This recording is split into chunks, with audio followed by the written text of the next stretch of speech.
không? Quay sao mới gặp lần đầu mà đôi mình quay quay.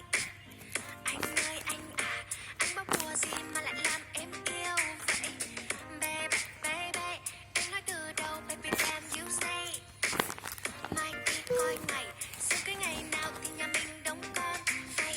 Nếu như một câu nói có thể khiến anh vui, sẽ suốt ngày luôn nói không ngừng để anh cười. Nếu em làm như thế trong em có hâm không? Điên lắm nên ngày vô nhà thương, đêm ngày vô nhà thương, đêm ngày vô nhà anh đến thương. Giây phút em gặp anh là em biết em si tình, tình tang tang tình tang tang tang. Giây phút em gặp anh là em biết em si tình, tình toan tình mình tình tan tan tan tình.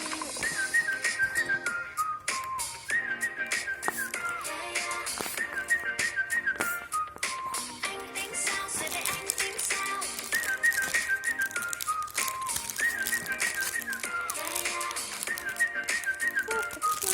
Anh tính sao giờ đây anh tính sao? Tới đâu thì tới, em cũng chẳng biết tới đâu. Nếu yêu là khó, không yêu cũng khó, em cũng chẳng biết thế nào. Hôm nay tay cứ tím xuyên qua trời đêm.